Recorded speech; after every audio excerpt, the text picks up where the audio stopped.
Well, greetings everyone, and welcome to the Dog Pound. After a little hiatus, which I'll explain a little later in the program, we are back on the air, and our first guest is Mr. John Scully. Scully, how you doing this evening, man? Everything's really, really good. How are you doing? I'm doing great, man. I decided today that before asking you about, of course, the obvious uh, questions and the fights with Devin Haney and Steve Fulton and a few others, I wanted to kind of test your history here, Scully. Okay. Um, so, June 3rd, Tommy Hearns versus Virgil Hill. Okay. Your thoughts? Do you remember that fight? I remember it because everybody thought Tommy was shot. They thought Tommy was shot 2 years earlier when he fought Sugar Ray. If you remember, people thought Tommy was going to get ruined by Sugar Ray in the rematch. It turned out to be a very, very good fight, but beforehand, people thought for sure Sugar Ray was going to stop Tommy. Some people were saying the fight shouldn't even happen. And then he ended up looking very, very good. But, he's going against a good champion in Virgil Hill, a young guy with great legs and a great jab. And Tommy turned back the clock. He looked young. He looked young in the fight, and it was probably one of his top three biggest victories of his career. Okay. Also June 3rd, I believe. Uh, Costa Zoo and Ricky Hatton. Yeah, I remember thinking that Kasha was too sharp, like too good of a boxer, too good of a combination puncher for Ricky. I thought he would control Ricky more. And Ricky just Mad Dog. Ricky kind of reminded me of Jeff Fennick in the way that he was just so relentless and animalistic. And it really an all-time great performance in the sense of at a championship level. Ricky let it all hang out there. Now he didn't necessarily show, you know, classic skills like Tommy Hearns or Sugar Ray Leonard or Roy Jones, but this kind of skills you need to win a fight like that, Ricky had way, way more than enough of them.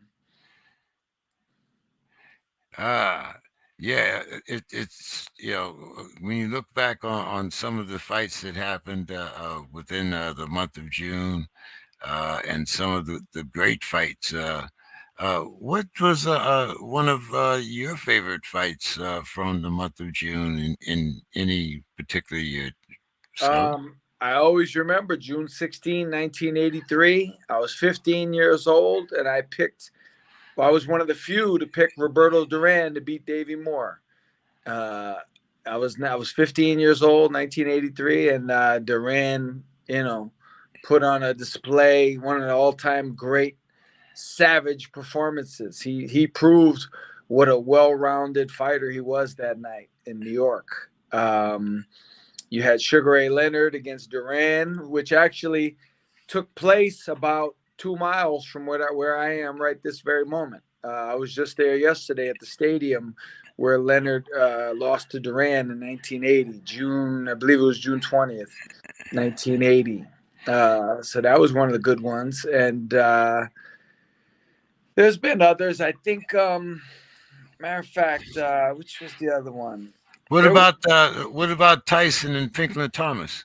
was that in June. I was in Lake Placid with the U.S. boxing team. I was with That on the that was team May 30th, 1987. 87, and I was in Lake Placid, and I was on the team with Andrew Maynard, Anthony Hembrick, Michael Moore was my roommate, and I remember that night it was such a must see fight that I sneaked out of the training center and I ran all over town in Lake Placid, New York, in the mountains, trying to find a place to watch it. And I finally found it. And I remember thinking, on the way back to the center, I remember thinking Tyson's never gonna lose. Like no one's ever gonna beat this guy. Man, yeah, that was during Tyson's career, and like you said, it was he really during that time he looked invincible.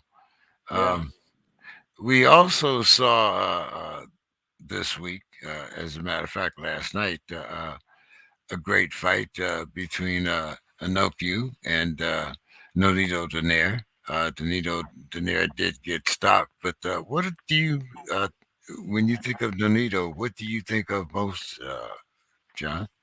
Well, he's been around for a long time. The fight last night was predictable. I mean, he was a great fighter in his day, but this guy's the new era, the new wave. And I mean, I'll tell you how long Nanito's been around. I remember him at the 1998 National Junior Olympics getting beat by Rasheem Jefferson in the finals. So we're talking 24 years ago, a quarter of a century ago. He was, a high level amateur. So Nanito's been around for a long time, and it's just the old story. The changing of the guard, and Change. they in out with the old and in with the new, and the monsters, and he's the new. Yeah, I mean, it's amazing. I think how much progress some of these top fighters, Japanese fighters especially, have made. Right, 25 years ago, it was almost unheard of to have an Oriental fighter in the top right, 25. right. Eh, what do you think about Robert Garcia training Anthony Joshua for the Usyk rematch? Well, it's a funny thing with that kind of situation. Like a fighter gets he loses or whatever the reason is, and he needs a new trainer. So you can predict that he's going to go with one of five people. There's like five hot people at the time who he might go with. And it seems kind of odd to me, like that the chances that his new trainer happens to be one of the five guys that everybody kind of knows today. I mean, there's trainers out there that nobody's ever heard of that could do a tremendous job with Anthony Joshua. So, going with a name who's only worked with smaller guys, from what I recall, it's kind of publicity as much as anything. Like if he goes with a guy, even if a guy's a great trainer, but he's not very well known, it won't draw the kind of you know, publicity that Garcia would. So that's obviously part of it. It remains to be seen. I don't think just because a guy is a good trainer doesn't mean that he's going to be good for every single guy in the world. And like everybody's like, oh, he's going to do great. And I say, well, he might. He might make him the heavyweight champ, or he might flop badly. I don't think just because he's Robert Garcia that means it's an automatic success. Now, you spoke of him, working with lighter fighters. Right. Do you think that makes a difference in the way that you train a fighter? I mean, you train a fighter that's in one of the heavier weight classes. Did you find that much contrast between training uh, Arthur and some of the lighter fighters that you've Yeah, trained? yeah, for sure. I mean, there's different kind of exercises, that I wouldn't necessarily have a bigger guy do. There's techniques that I wouldn't necessarily train a bigger guy to do. There's definitely you definitely have to take into account everything, the height, the size, the athleticism, all these different things. And certain things just aren't going to work with a heavyweight that would work with a featherweight. Um, let's see, I was looking up somebody else here. Yeah, another fighter that we've seen retire, and he's had a long career, is also retiring, or at least right now he is, and that's Amir Khan. What do you think about Amir Khan's career? I mean, he had a good career, and you have to give him credit because he, even with, he, let's face it, he had a questionable chin. Everybody knew that. And but even with that, he was willing to fight Canelo. You know, he was willing to fight these big punchers. You got to give this guy credit. A lot of people wish their favorite fighters had that kind of mentality. Like, Robert, I'll fight anybody. I'll fight all the biggest killers. I'll fight the killers, all of them. And so I have to give him credit for that. And he didn't run, he didn't hide. He tried to fight these guys, and was very successful against some of them. So I think among real boxing people that really respect fighters, I think his legacy is secure. Um, we've also had some rumors. I haven't heard about anybody signing anything yet, but Demetrius Salita, who represents Otto Whalen, is looking for a match with Deontay Wilder. Your thoughts on Deontay and the Swedish heavyweight? I mean, it remains to be seen where Deontay's mentality is. I just saw a thing just 10 minutes ago. I was looking, and apparently he's doing like a music album. He's putting an album out. Uh I don't know if I'm going to be a fan of him as a singer, but so once, it's kind of weird, but once I see fighters start to branch off into other fields, they try to be well-rounded or whatever, marketable, but I take that as a bad sign. I take that as a sign that, whenever you see fighters and they become, they want to become promoters, like while they're fighters, they want to promote promoters, they want to manage fighters, they want to get involved with different business ventures. And I say, he's already too far into his own future instead of concentrating on right now. So, I don't know if necessarily Otto Wallen is the guy to stand up to the power. But I think this is kind of an indication, just like before the last Fury fight, that maybe Wilder psychologically isn't the same guy he was before. And I feel like, and what I said before the third fight, which was true, is that I think he was beaten in every way possible by Fury. And I think Fury is in his head and owns him right now. And I don't think Wilder's ever going to be what he was. Now, granted, he's still going to have the power, but if he's going to have the resiliency to go through that all again, knowing that Fury, stopped him twice badly, but also that he'll probably never get another chance at redemption with Fury. So I think that psychologically, I think Wilder might be in a rough spot right now, and it's kind of like I say, when they start branching off into other endeavors, that's an idea that they're already thinking of checking out. They just haven't officially done it yet. Yeah, that it. I would like to see, like you said, where Wilder's head is when he comes back in the ring. And usually, when like you say, fighters start looking to other ventures. Um, I don't know, Scully. To me, fighting is one job that you can't be a part timer. Right, You right, you right, you're right. either all in or you're all out. It's Right, 100%. I mean, yeah. it's crazy. Like, could you imagine Marvin Hagler, going into music and, and all, there's no chance. Like, Marvin was a single-minded, beast, mentally and physically, but especially mentally. He was a beast. And I admire that and I respect that 100%. I like those guys. And right now, I don't think Wilder's that guy anymore. Yeah, it's really well, like you said, it's something that we're going to have to find out. Yeah. Um, Steve Fulton, um, 122, just had a great fight against Daniel Roman. Uh, what do you think about Steve? Yeah, Steve's put in the work. He's fought, I think, his last four opponents. Four out of five were undefeated. Where do you rank Steve among at the 122-pound division? I mean, I haven't seen as much of him as I'd like, but I do, what I see. Obviously, he's a talent, and he's a legit guy, and we're gonna get some.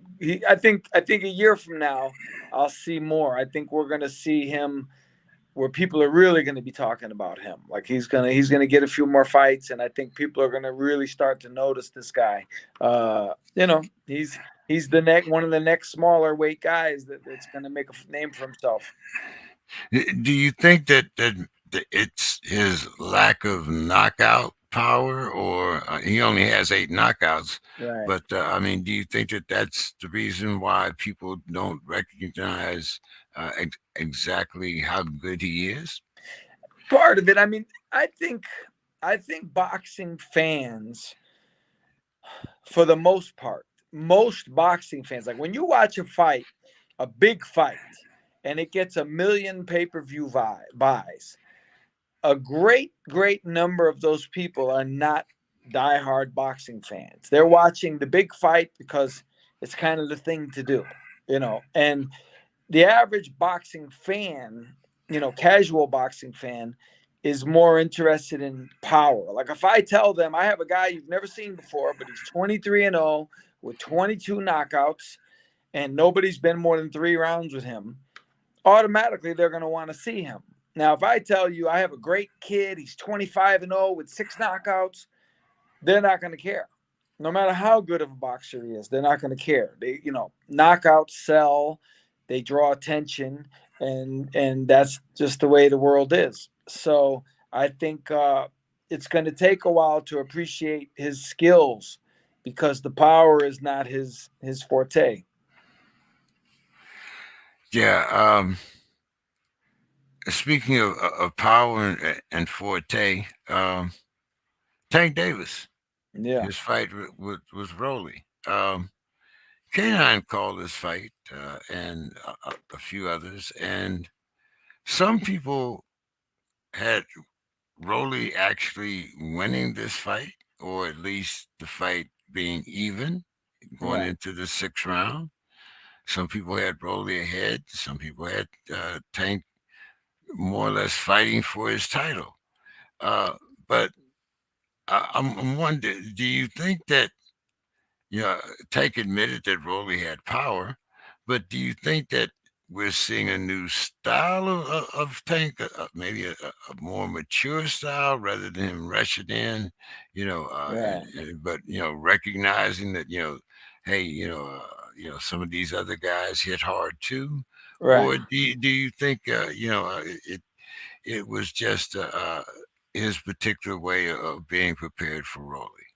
I mean, he's maturing as what people don't often fail to realize is when you see a young prospect and he's awesome, like you see him on TV and he wins his breakout fight and he's awesome. You got to realize he's not as good as he's going to be. He's still going to be improving 2, 3, 4 years from now. So he's getting better. He's with his thought process and his punch selection and things like that. And I remember there was a fight years ago, and I can't remember which fight it was, but it was a fight where a guy he won like 5 rounds in a row, and then he got knocked out badly. And people said, "Man, it's crazy. He won every round too." And somebody said he didn't win every round. He won 5 rounds. The fight's 12 rounds. You know what I mean? You'd have to win 12 rounds to win every round. He won five, and then he got knocked out. That's how professional boxing works sometimes. So Tank, that's why whenever I watch a fight, and I've been doing this since I was 16 years old, I remember doing this, where I never go by the first couple rounds of a fight. A guy's winning, like people watch 1 or 2 rounds and they go, "Oh, that guy, his fight's over. He's winning." I go, "What are you talking about? The fight hasn't even started yet. The fight doesn't start until the fourth round, give or take." You know what I mean? And so I don't care who looks good in the beginning, because that's adrenaline, that's excitement, the other guy not acclimated yet. I want to see who looks good and who does what when they're both into the fight, because the first round and the sixth round are two different worlds. So uh, Rolly might have been, even. He might have been ahead by a round. Who knows? But it doesn't mean anything. If you can't keep that up, then it doesn't mean anything. Because even though he may have been winning, maybe winning, you still had the impression that, like, even guys. I remember watching Cotto and Margarito the first time, and Cotto was winning after like 6 rounds. He was winning, and he had a great round, like the sixth or seventh. And after the round, I said, "Oh, that's it. It's over." And everybody was like, "Yeah, man, Cotto's got him." And I go, "No, no, no, it's over. Margarito got him." And they go, "What are you talking about? He's losing." I go, "Yeah, but I can see over 12 rounds, this is going to turn with what Margarito's doing, even in losing these rounds. He's putting such pressure on Cotto, and Cotto's having to punch so fast and hard. There's no way he keeps this up." And sure enough, Margarito ended up catching him. So it just backed up what I say. The fight doesn't start until the fourth round, maybe the fifth round, and it's not a 4 round fight. It's a 12 round fight. So Tank Tank won a 12 round fight, not a 3 round fight. Definitely.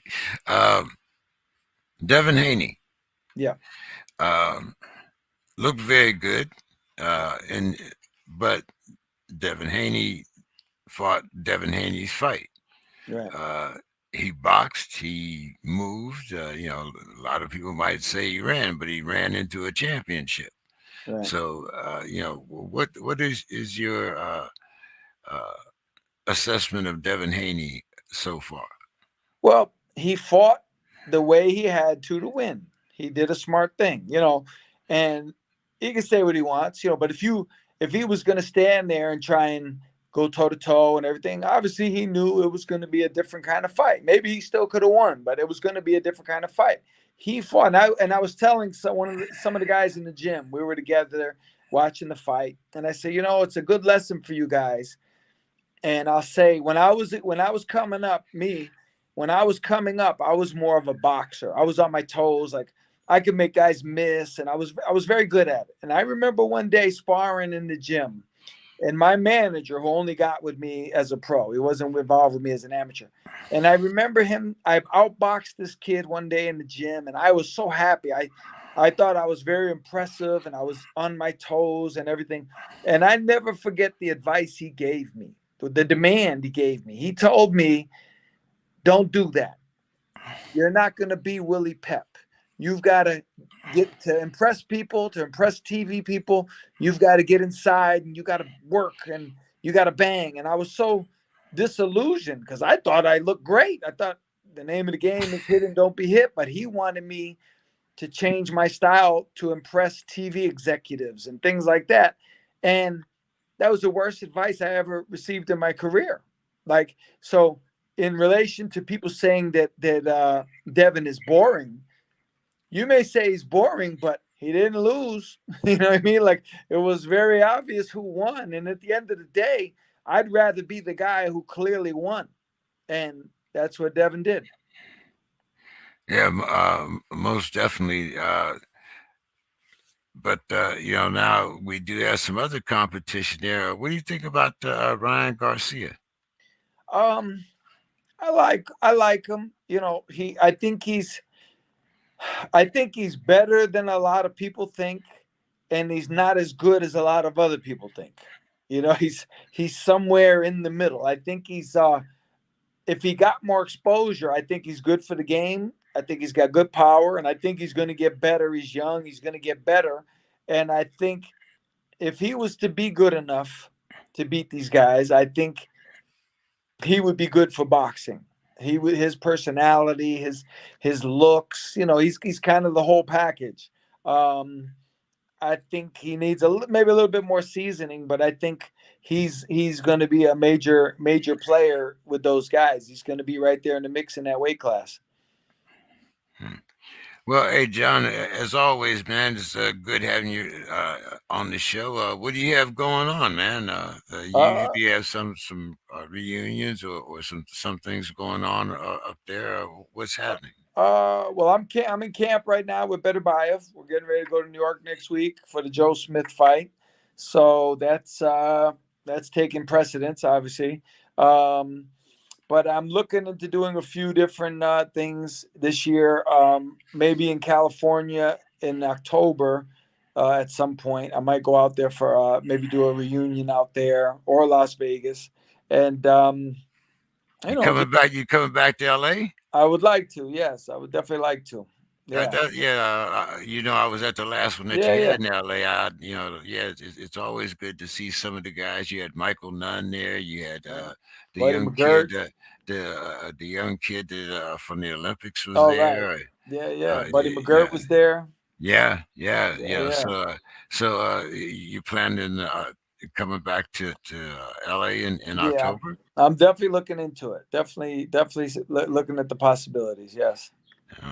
Uh, one another thing I forgot to ask you about the Hall of Fame. Are you going to be there this year? I can't make it. I was trying my best, but we're in the gym Saturday night late. So yeah, there's no way I can make it. It's about a 5 hour drive, but if I went, I wouldn't even get there until Saturday night at 3 o'clock in the morning. So yeah, it wouldn't be worth it.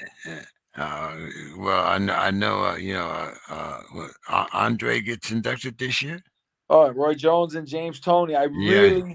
I had always planned. I sparred a lot with both of those guys. I had really planned to be there with them, and I feel really disappointed that I can't. So yeah, Uh, well, hey, good luck with Arthur, and we'll all be looking forward to that particular evening. But John, as usual, tell everybody where they can find you on social media, and thank you so much, my man. I know we're taking yeah. up a little bit of your time here.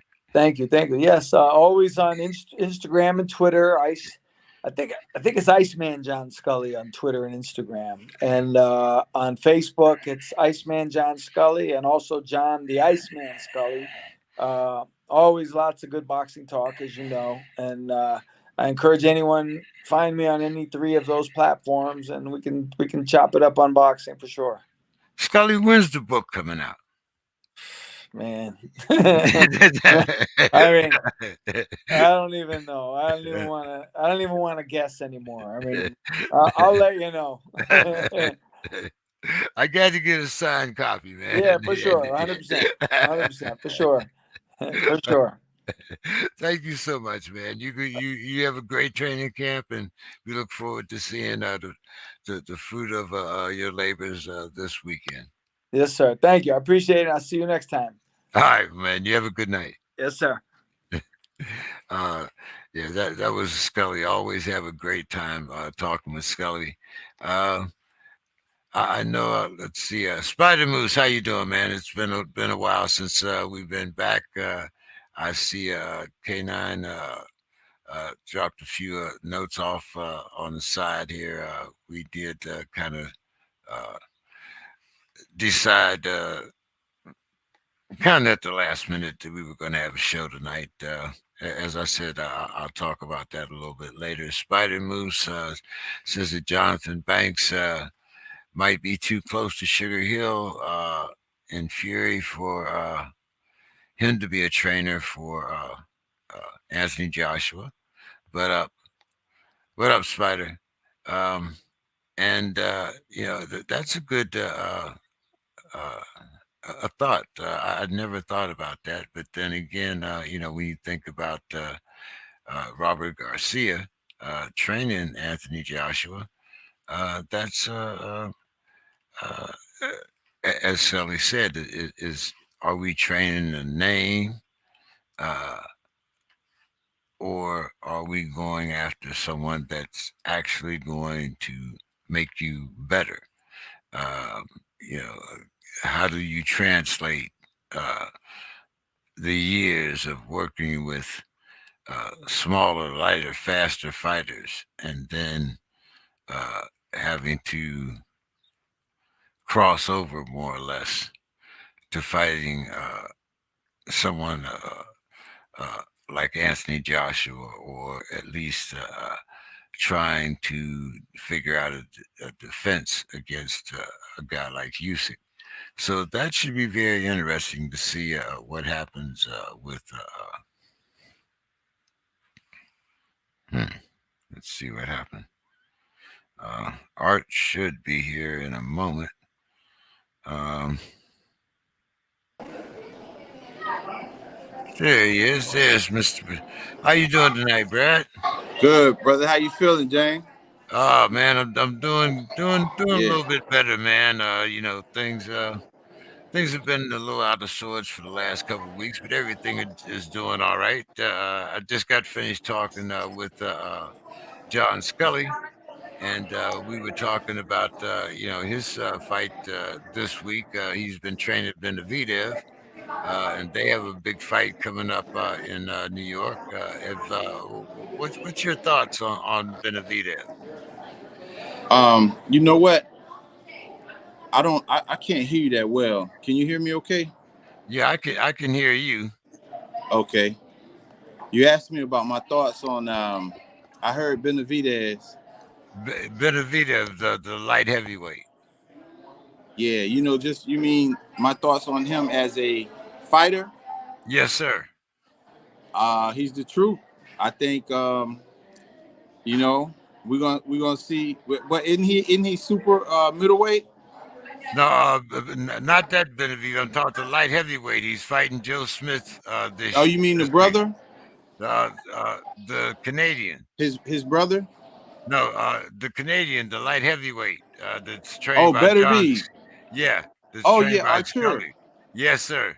Yeah, he's the truth. He's even more true. Yeah, absolutely. I think he's gonna clean up the light heavyweight division without. I mean, well. Wait a minute. Andre Durrell is in the light heavyweight division now, so I'm that's my guy. But as far as the people that are being talked about right now, I think he'll be able to handle all of them.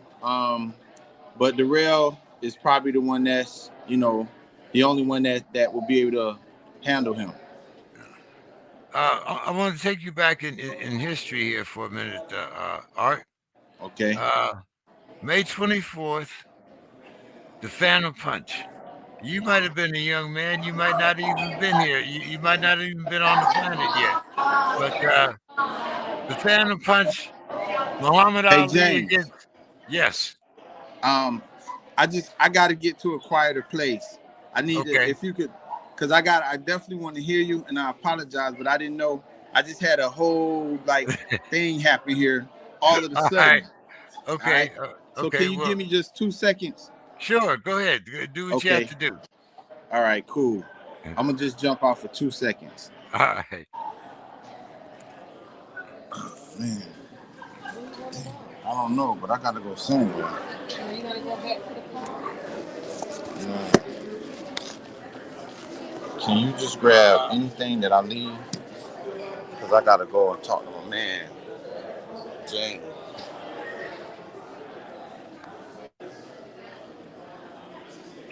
Uh, SB, if you could just mute him for a minute till he comes back on. Yeah, for those of you that are not familiar, Mr. Art Brad is one of the moderators of uh, Clubhouse app, and they talk a lot about boxing. As a matter of fact, there might even be uh, let's see who's on Clubhouse right now. Uh, but Art is one of the moderators, and he always has some very interesting guests as well as comments on what's happening in the boxing community. Uh, if you remember, K9 has been a guest on the Clubhouse app. Um and let's see. Yeah, right now we have a boxing talk that's on, and earlier we also had uh,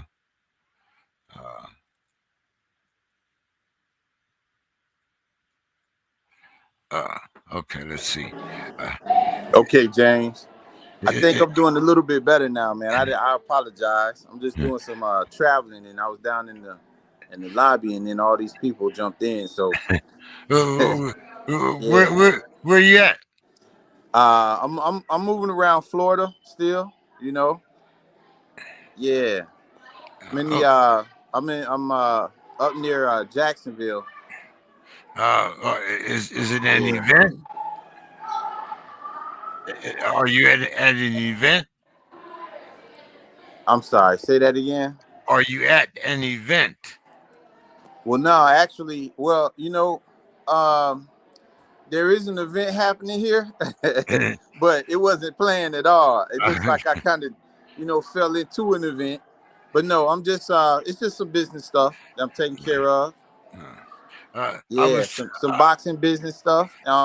As a matter of fact, we're gonna be maybe if you have me back on here the next time, I can really talk in detail about it, and I can kind of refer back to what's happening now. But we got some really good things happening. In terms of boxing, some younger fighters, and some really good stuff, man. I'm not at liberty. Like maybe even tomorrow, I'll be able to say more. But it's just a great thing that's happening right now.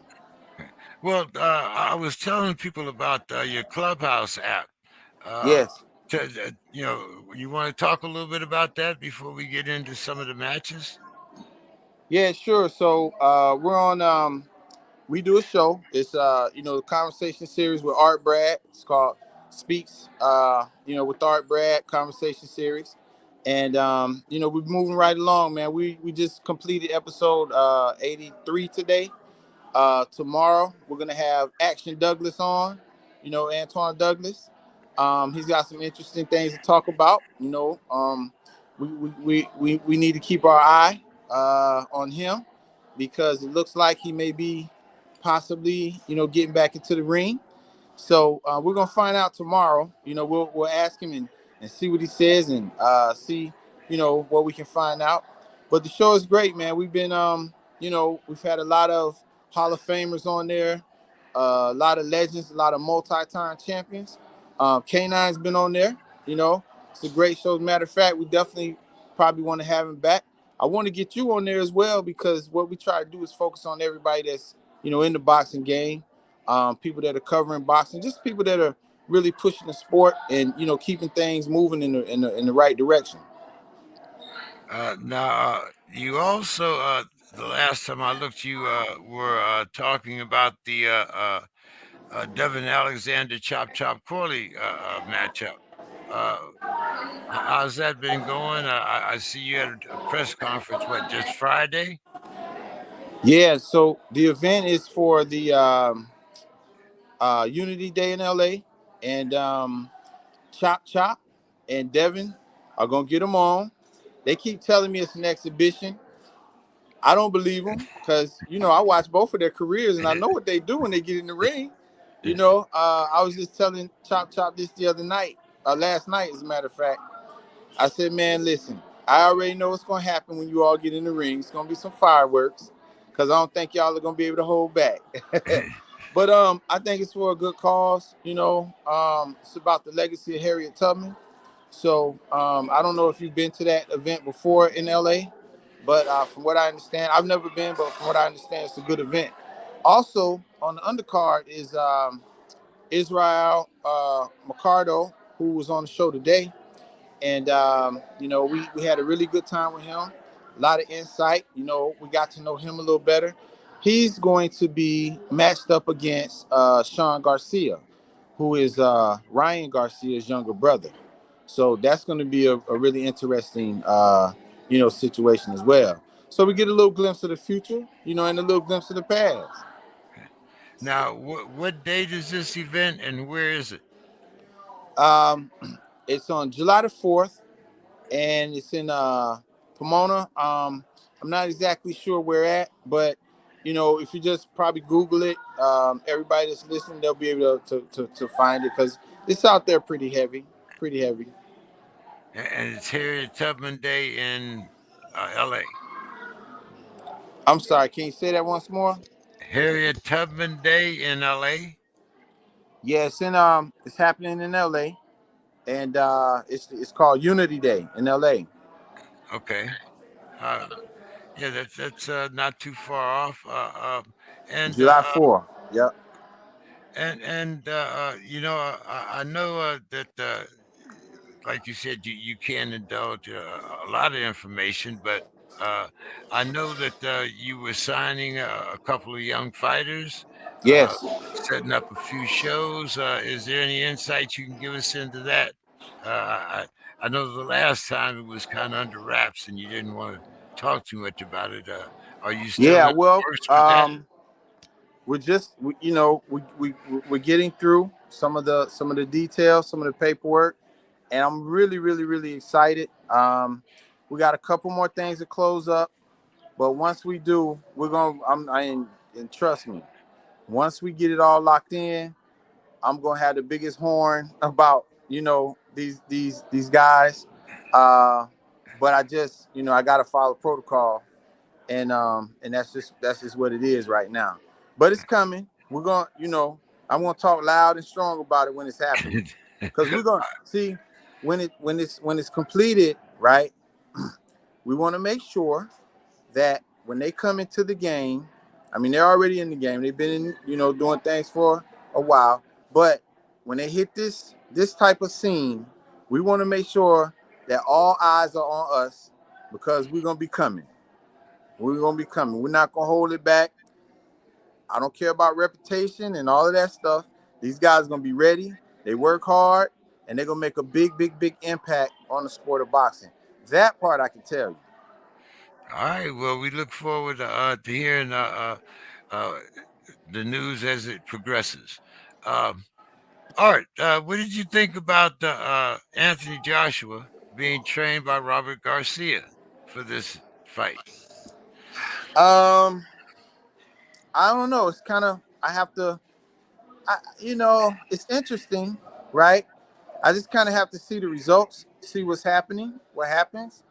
Um, I'm not really sure how I feel about it. I've been thinking about that, and the reason why is because when I look at Joshua, I'm trying to really figure out what he really needs, or what could enhance his attributes. And I'm sure with the wisdom, right, that he'll get, from Garcia, it's going to help him. But I got to see it. I want to see what they can do, and how much they're going to add to what he already has. It's very interesting though. And I'm really kind of excited to see what happens. I'm definitely going to be locked in. So it's that's my take on it. I can't really say if it's great or if it's bad or whatever the case is, because I respect both of them in terms of boxing, right? So we'll it's a wait and see kind of thing for me. Okay, you mentioned the younger brother, but Ryan, what do you think about Ryan Garcia? I think Ryan needs to pick up that left hand when he throws his hook. If he doesn't, he's gonna be in trouble. I've been saying this for a long time. He has to do that. And look, I'm not a trainer, I'm not like a Hall of Fame fighter or nothing like that. But I have been around boxing for a very long time.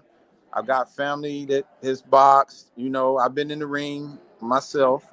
So I'm not like just the casual guy just talking. But he needs to bring that left hand back after he throws that hook. Especially at that weight division, because there are going to be some new guys coming in that weight division very soon. Well, they're actually already there, but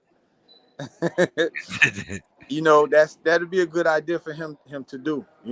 But as a fighter, he's an exciting guy. I know he has a huge presence on the internet. He knows how to promote himself. I would like to see him be more active, because he's exciting when he comes to fight. Um, and I would I'm waiting for him to start to develop a little more. But I think he has some power, pretty good power. So I want to see him mix it up with the top guys. Because I hear him talking about them all the time, but we haven't seen those fights yet. Yet we're starting to see them. I mean, especially from Ryan though. I want to see him in there with the tanks. I saw they had some stuff on Twitter happening, right?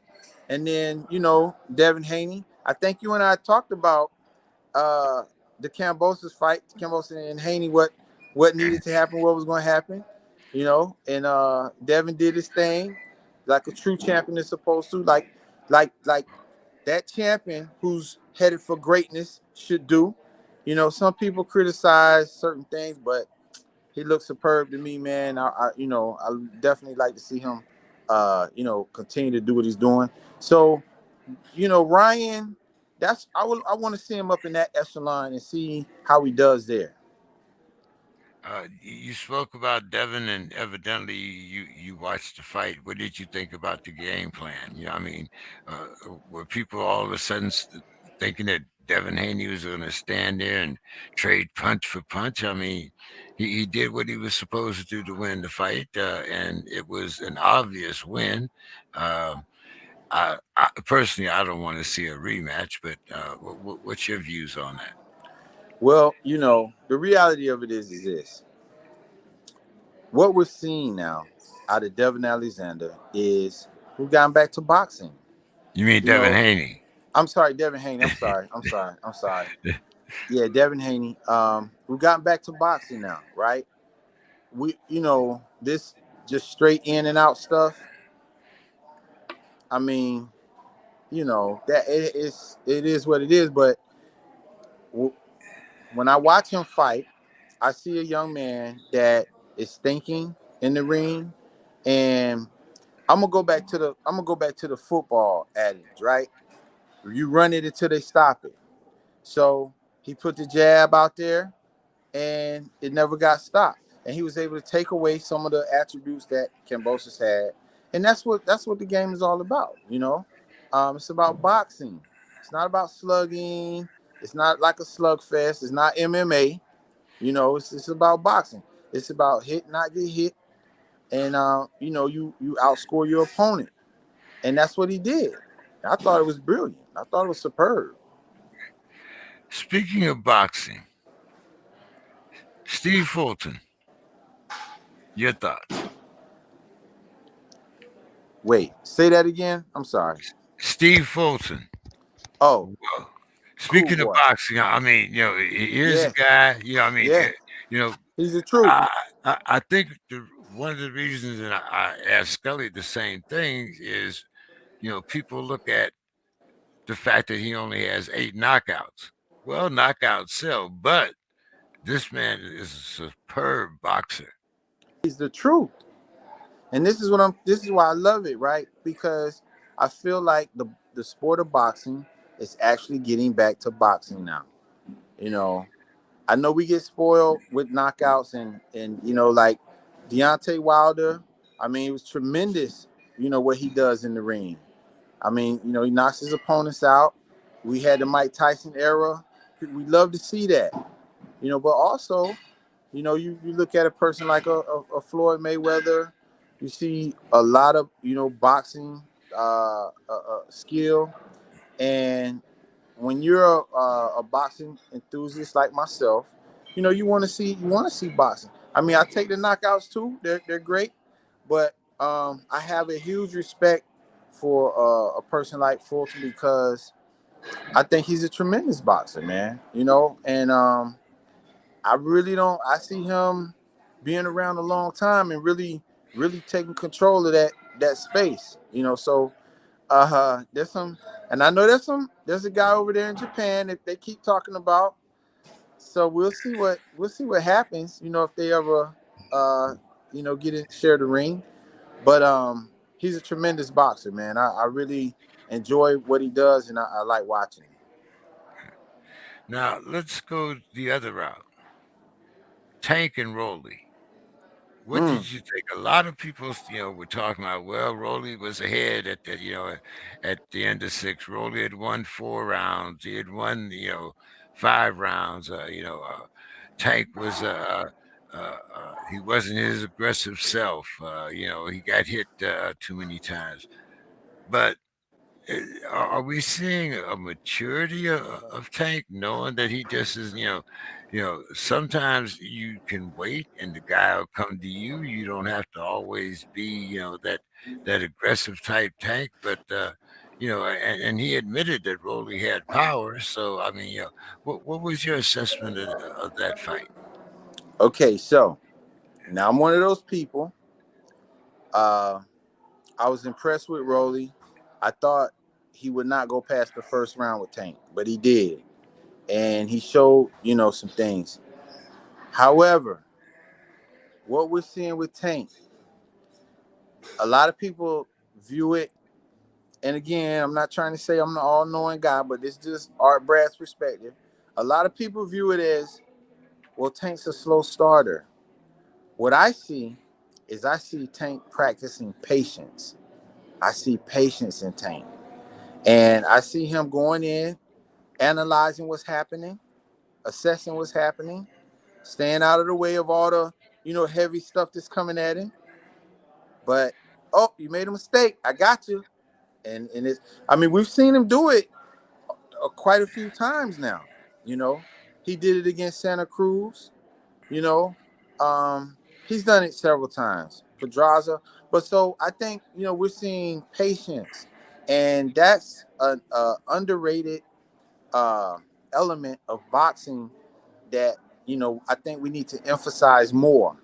You know, um, I love the way he knocked. I like the how he scored the knockout.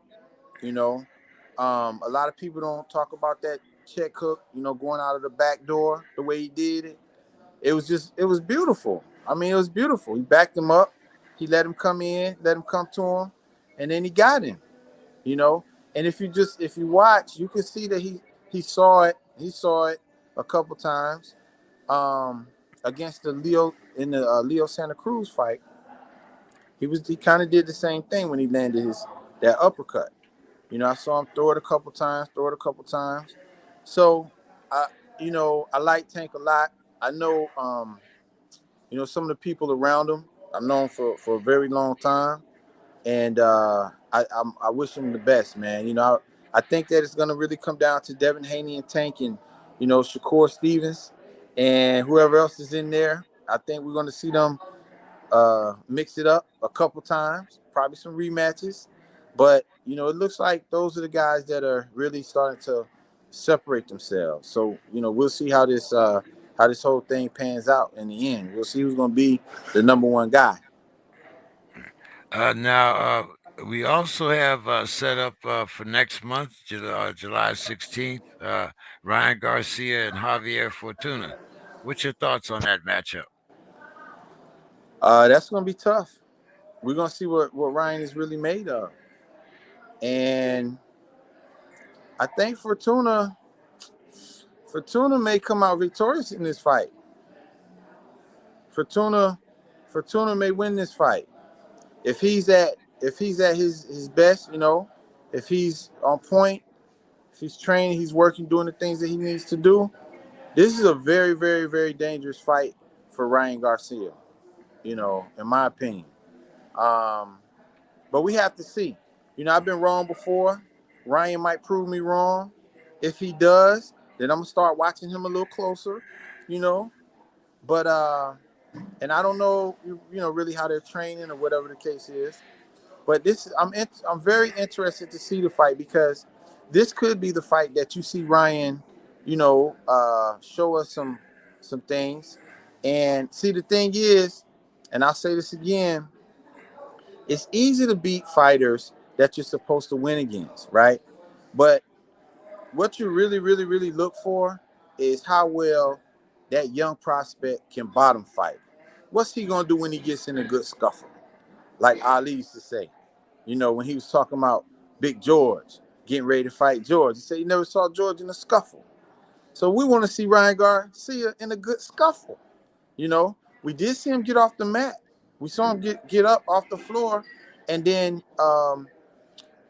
win by KO, right? So that was great. So we know that he has some dog in him, right? So I think this is a great matchup, and it's a great test for Ryan. Another great test where we see Demetrius Salita. He's promoting Otto Whalen, and they say that they want Deontay Wilder. What do you think about Wilder coming back in the ring? What I think about Wilder coming back in the ring is that if you're not 6'10", 270 pounds, you're gonna go to sleep. And that's for anybody that's coming back in the ring against Deontay Wilder. Deontay Wilder is still Deontay Wilder. I mean, like I said, and this is may But not be all right, popular.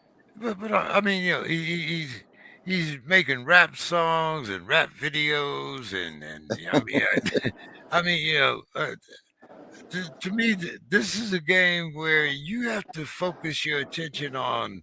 I mean, you can't play boxing. Yeah, I agree. You know, I had a good friend of mine. Um, he used to say that about Roy Jones. He said, "Man, Roy's doing a lot of rappings and movies, this sort of thing." And then he ended up fighting Antonio Tarver, and we all know what happened there, right? And to this day, my friend says that it's because of all the extra stuff that Roy was doing. I don't necessarily agree with that. I think it was just some other things. And we love Roy Jones. Tarver is a person that I respect as well. We love Antonio Tarver. We love Antonio Tarver Jr. But I would have to agree with you, man. You got to focus on the game. However, Deontay Wilder is a whole different kind of. I mean, I feel like it's gonna be the same Deontay Wilder. I feel like he fought his heart out against Tyson Fury. Just a bigger man, I mean, and then there's some other things in between that, but I mean it's hard. 270 pounds versus 220. I mean, come on, man. That's serious. And he knocked him down still. But yeah, any other heavyweight is gonna have uh, a big problem with Deontay Wilder. I'm still waiting for the Joshua fight though. I'm still Um, waiting to see that fight. since we mentioned them all, uh, this Hall of Fame class: Andre Ward, James Tony, Roy Jones Jr. Your thoughts, man? That's a hell of a class, man. I talk to James from time to time. Roy Jones is just, I tell everybody, man, like I don't think people really understand how good, how great Roy Jones Jr. was. Roy was phenomenal. I mean, we're calling him Super Roy. Because that's what he was, Super Roy. And I mean, I think that is wonderful and is well deserved. James Lights Out Tony, man, is I know a lot of people respect James Tony, but I really want people to go and watch him. James was phenomenal, man, throughout his career. And it didn't matter. You know, I was telling him, I said, you keep he's one of the few fighters who always has the same expression on his face. If you go back and you watch all of his fights, you never see his facial expression change. I was looking at the Michael Nunn fight the other day. And James is just that he was that guy, man. So uh I think that it's a great class, and Andre Ward, that goes without saying, man.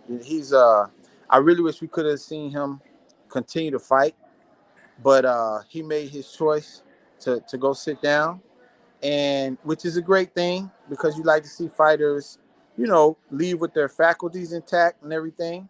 But he gave us a lot of good fights, so I think that's a very strong and a tremendous group, and I enjoyed watching all of them. Oh yeah, most definitely. Oscar De La Hoya is saying that he would like to sell Golden Boy, and that he would also like to be the first fighter to go in the Hall of Fame as a promoter and a fighter. What's your thoughts on that? And Well, knowing Golden Boy, as we've seen it through the years, uh, do you think it's time to sell the Golden Goose? well, I'm a businessman myself, and I think that when you start a business, you know, many of us we start businesses with the intention on selling them at some point. We want to grow it, until its value gets to the point where it's time to sell, and then you go start another one.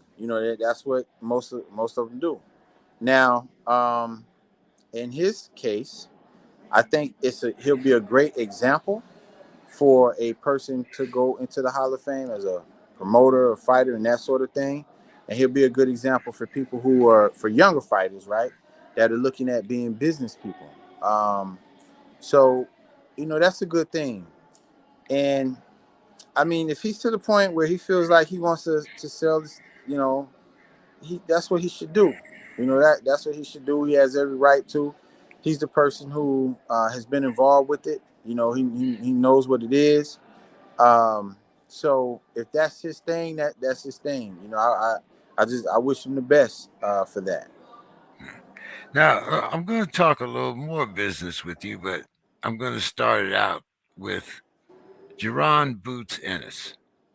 What is your thoughts about Mr. Ennis, his performances, the way he's climbed up the ladder? What do you think about Jerron?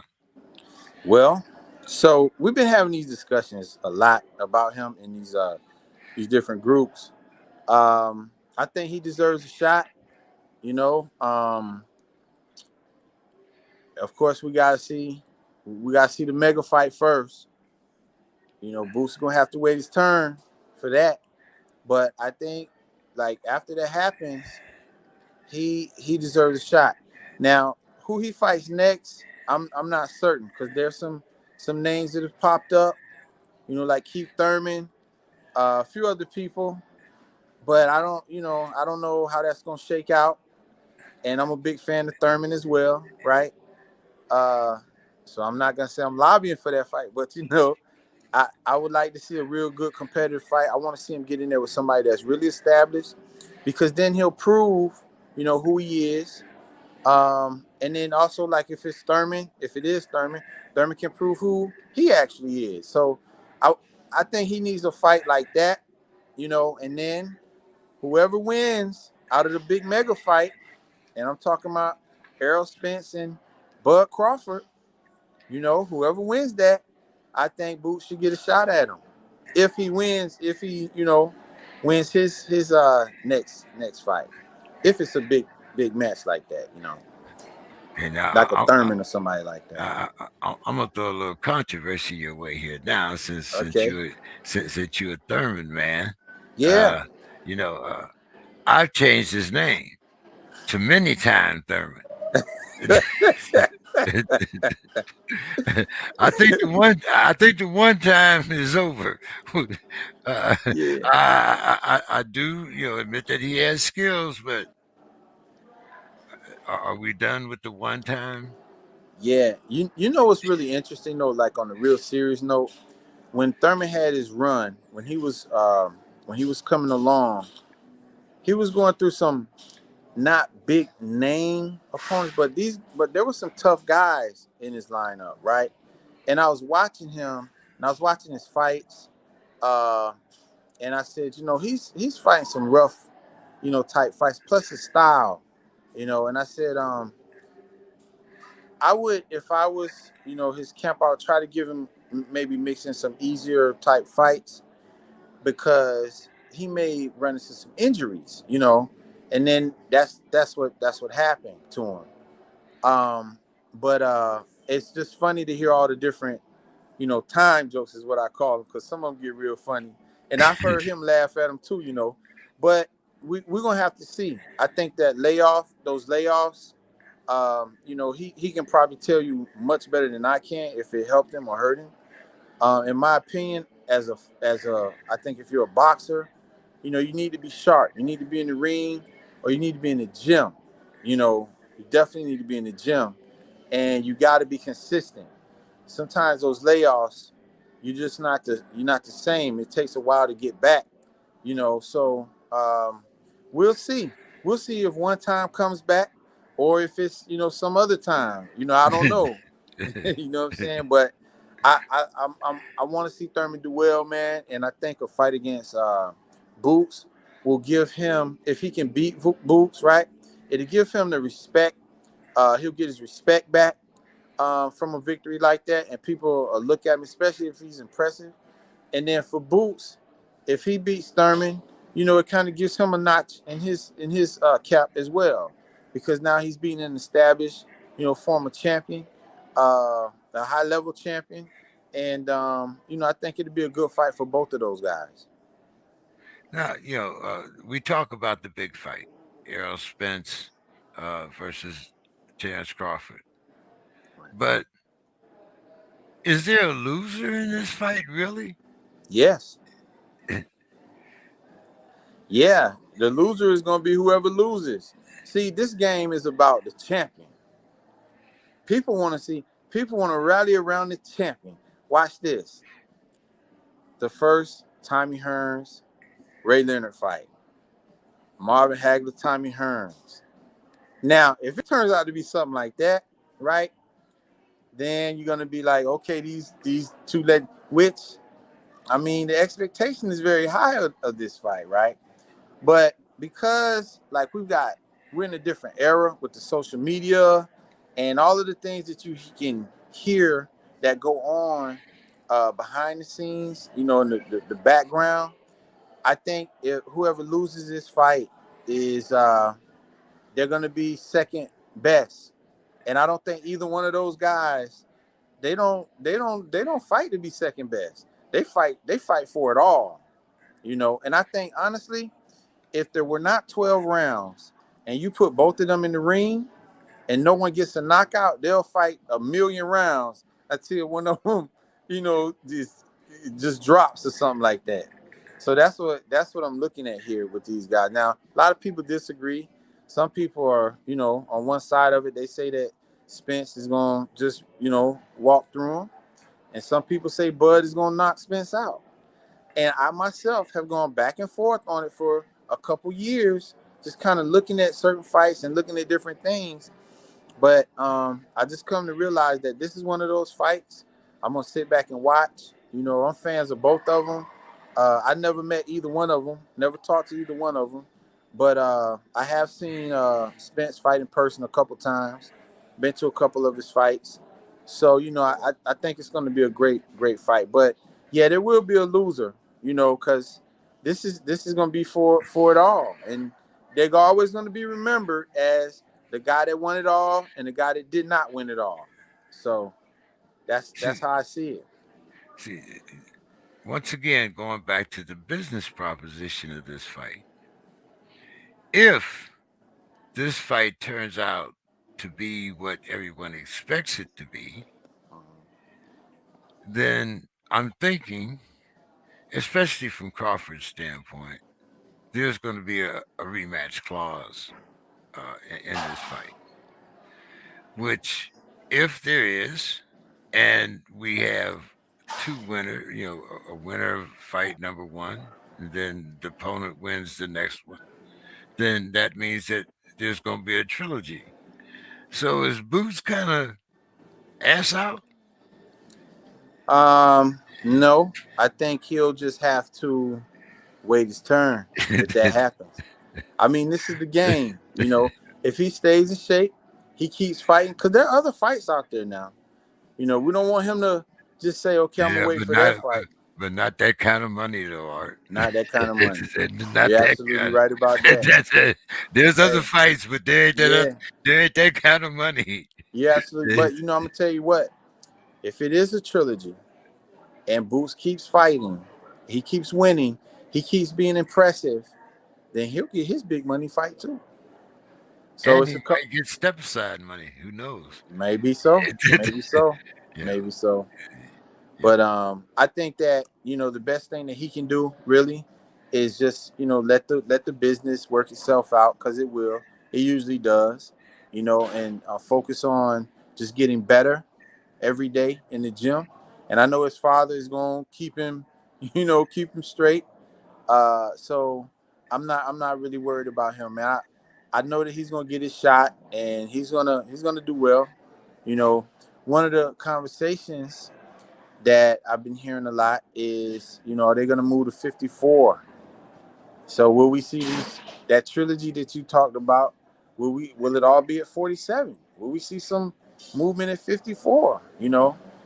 So there are a lot of different scenarios, So I'm gonna sit back and watch them and just enjoy the sport because I think boxing is in a tremendous place right now. Man, I'm loving these fights and just the anticipation of the upcoming fights.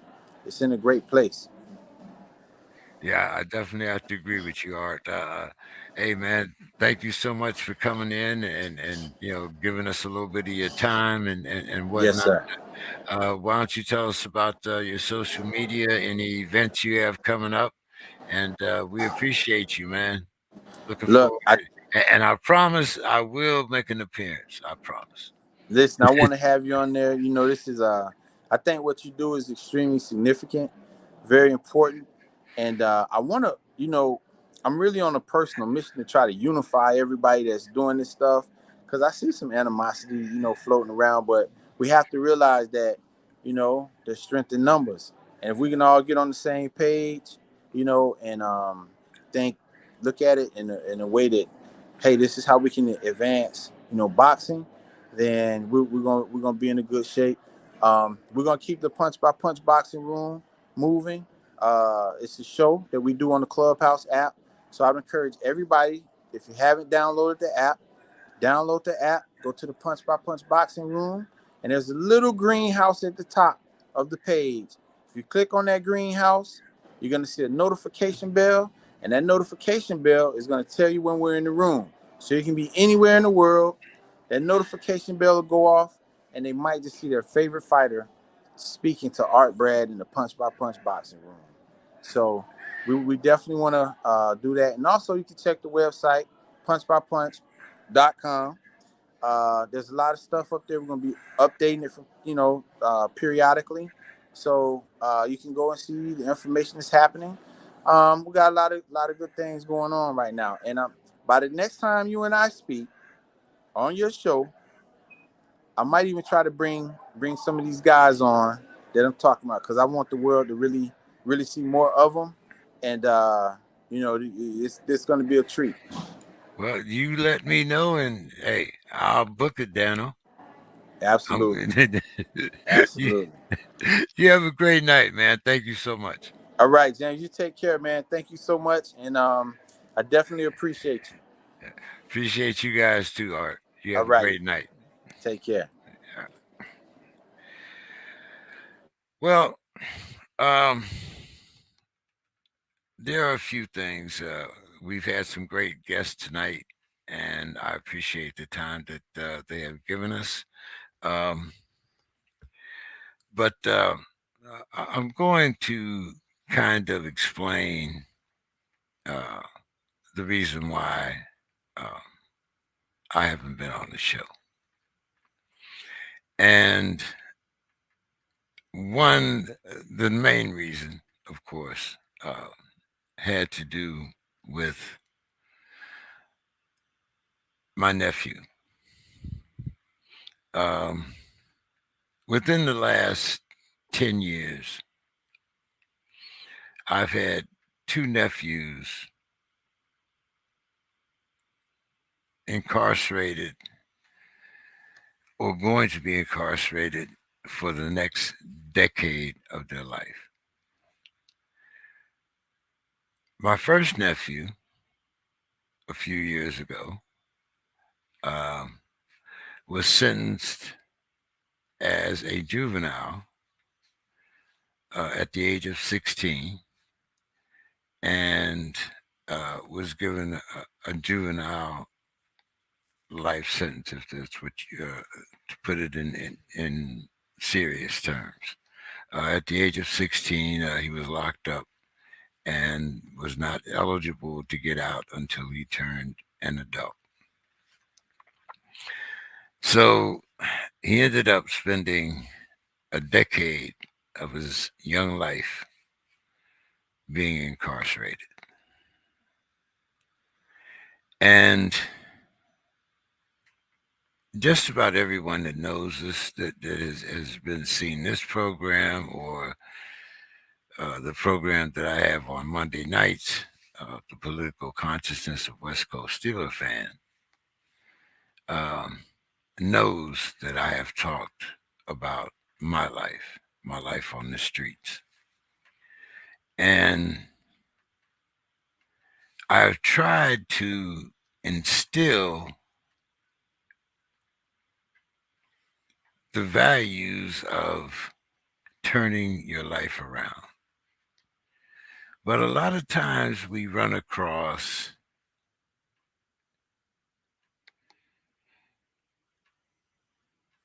unexpected consequences. And this is what that has become to me. Um,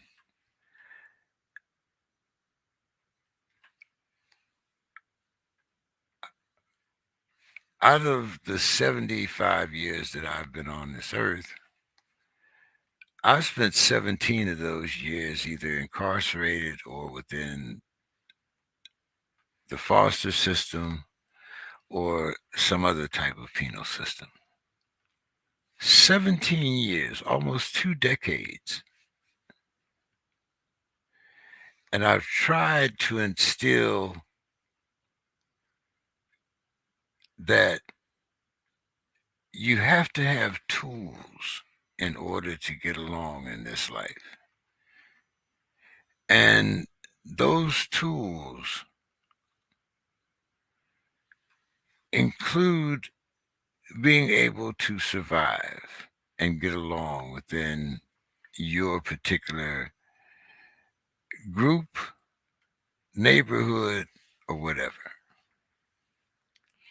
Now, my latest nephew, just last month, 2 days after his 18th birthday,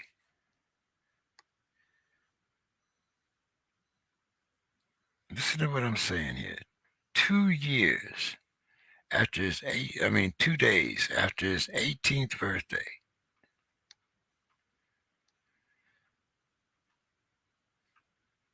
gets caught with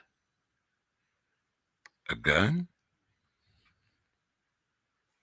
drugs, and is charged with intent to sell crack cocaine. We all know that there's a discrepancy between sentencing for crack cocaine and powder, but my point is, here's a young man, 18 years old,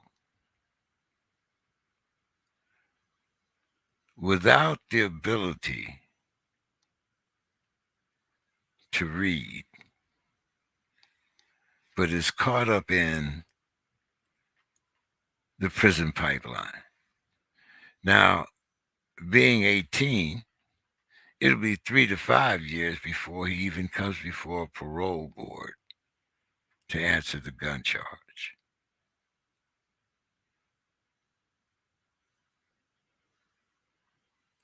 The seriousness of our children ending up in this situation, especially within the black neighborhood. And I'm not one of those that talks about black on black crime because I think it's poor on poor crime, whether it's poor whites, poor Indians, whatever race you want to put it. You can go back to the old wars here in LA with the Chinese gangs. You can come down here in San Diego and talk about the Latinos. You can go to New York and talk about the Spanish and the Puerto Ricans. You can go to Camden. I can name any major city where you have this type of activity. But don't you think that when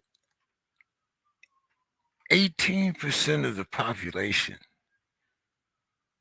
takes up 25 or more percent of the prison population, that it's time for us to try something different within our community. And look, as I said, I'm almost the poster child for what you should not do and how to get through the system. But you have kids entering the system that when they get out, what chance do they have when they haven't been given the tools to survive in the street?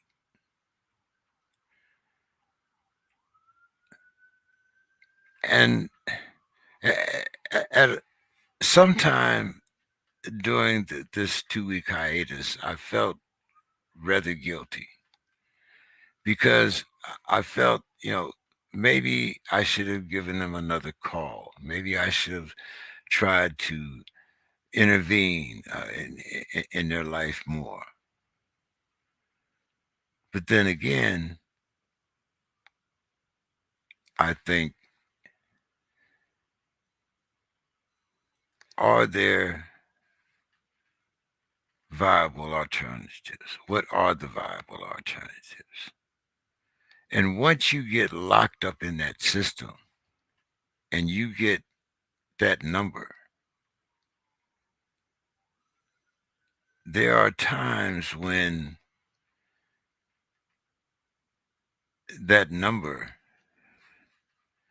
psychologically plays within your head because the first thing you think of is, I'm a career criminal. Well, let me give you a little insight. I had four numbers before there was a three-strike law. So you can use that same energy, that hustle, that determination in order to get along in life. Being the guy with the gun on the corner is not a viable occupation. Look at the number of deaths. Look at the number of children that we have lost within the last decade to gun violence within our own community. That's my first rant. My second rant is the action of the police officers in Texas. Now, I know a lot of you may be former law officers, you may be former soldiers or whatever. But I put an article out in Facebook calling those 19 men that stood by and listened to the slaughter of 19 kids and two teachers. I called them the cowards of Uvalde. Now, everyone talks about police reform, police protection, and whatnot. You talk about the role of the police and how the police don't have enough weapons, how the police don't have enough training, how policemen are overtaxed, how policemen, how we don't have enough police to put up with the crime within our neighborhoods. People, these were children in school trying to learn the tools in order for them to carry on a successful life.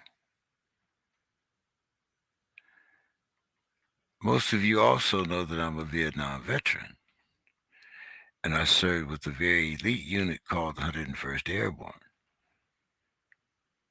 And at no time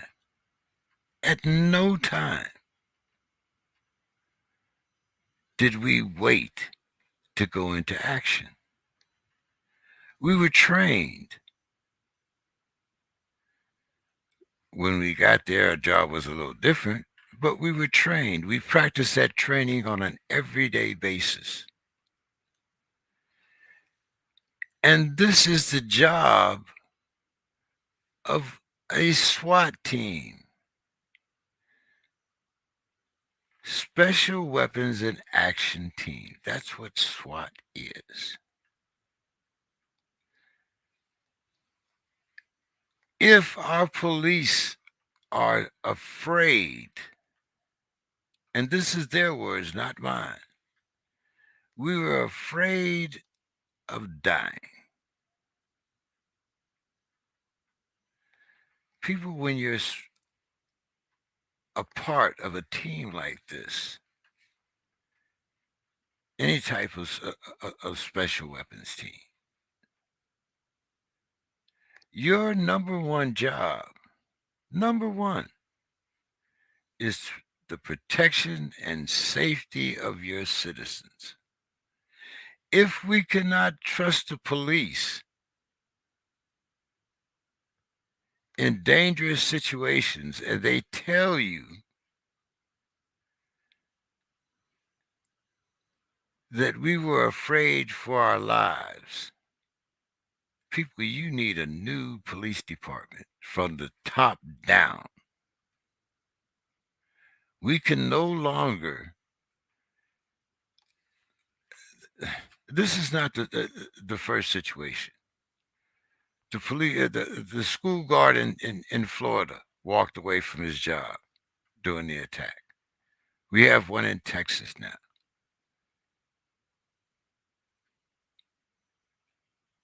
Everyone talks about the job of the police, but what about when the police are afraid to do their job? A woman walked into the school and took her two children out and went back in while 19 men listened to the slaughter of children and teachers. And they had to, when the victims had to be identified by DNA, that tells you of the destruction that was caused in this classroom while 19 men stood around and waited.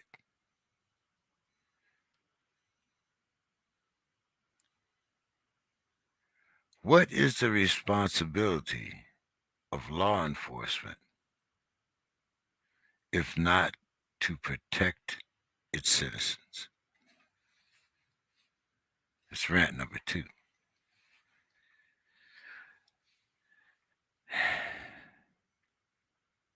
Number 3, June 7th. Today is election day. And a lot of you might not have think of the importance of today. But if your ability to vote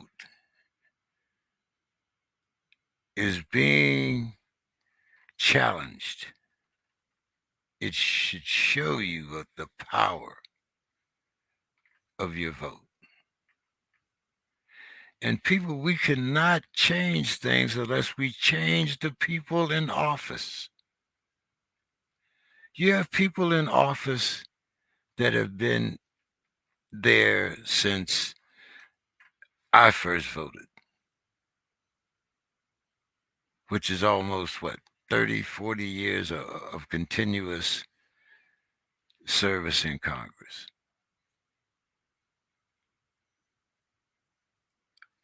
I have to think that if you want change, you can't keep putting the same ingredients in the pot.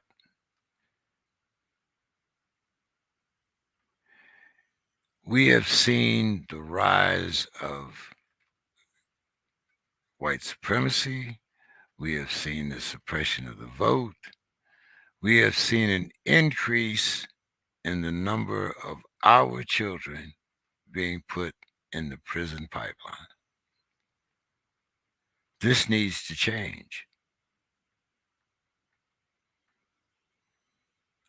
We cannot keep going down the same road and expect different results.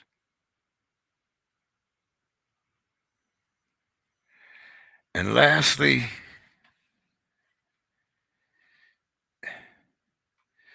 let's talk about the responsibilities of parenting.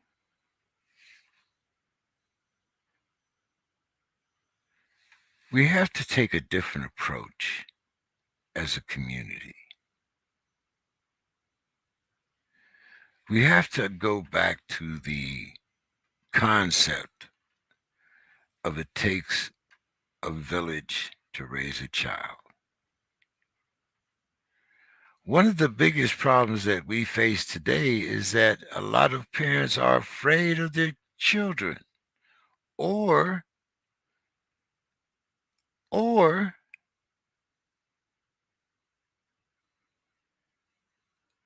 they're using the aggression and profiting from the actions of their kids.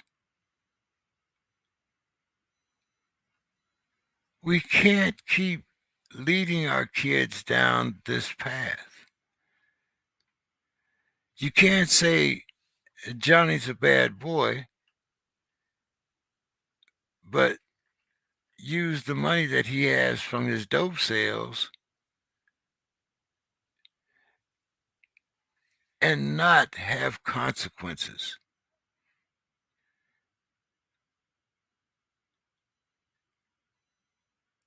By and large, we are a very peaceful people. We don't go out of our way to make waves, which is why we have become, in some ways, domestic victims. Ladies and gentlemen,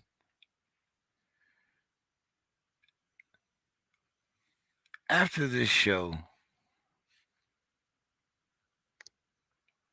go and look at your kids and think of losing that 8 or 10 or 12-year-old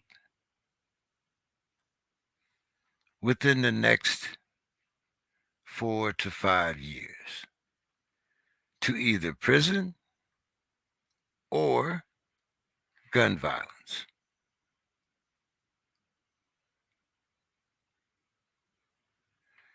Now,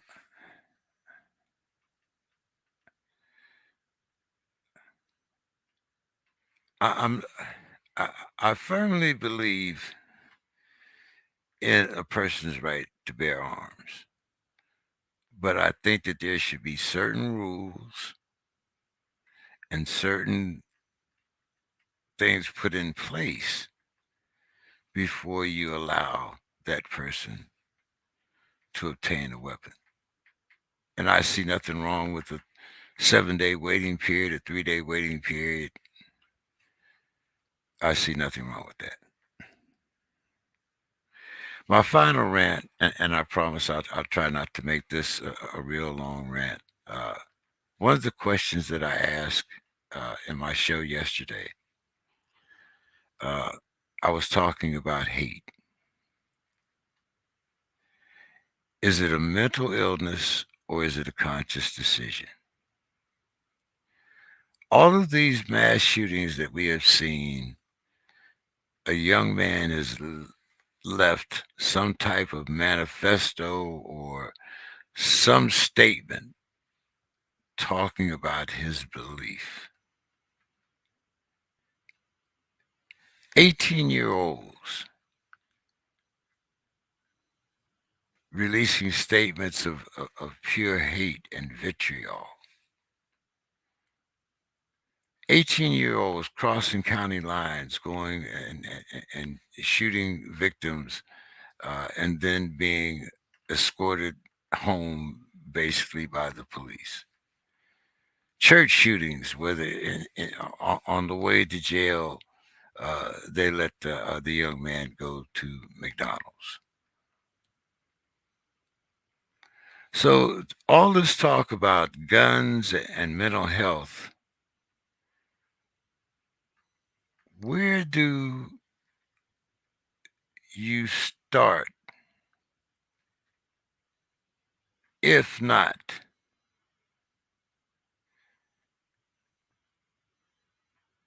on the subject of hate and the subject of white supremacy? Ladies and gentlemen, the threat is just as viable and volatile now in 2022 as it was in the 1970s and the 1980s. Look at the numbers. You don't have to trust me. Look at the numbers.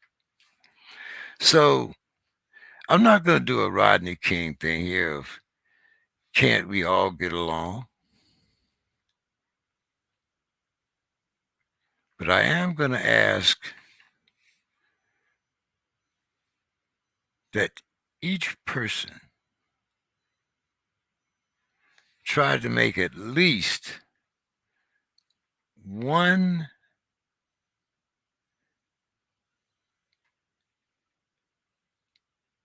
uh, how can I put this? I would like for each individual to reach out to one child in his neighborhood, maybe mentor him, teach him how to read, and if nothing else, teach him how to be a good citizen. Things that I admit I scorned in my earlier days.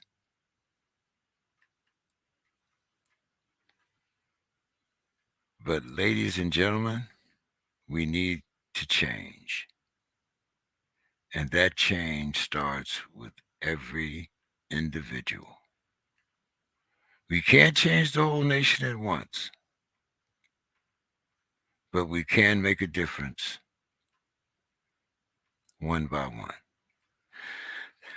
That's my rant for tonight. I hope I didn't bore you too much, but thank you so much for taking up the time. It's good to be back.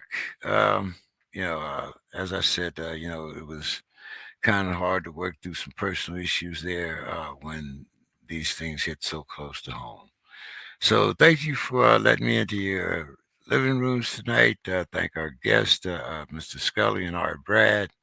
And I promise this is the last time I'll turn this into a political show. Thank you so much for your time. Appreciate and look forward to being back with you next week right here on the Dog Pound. Have a great night, everyone.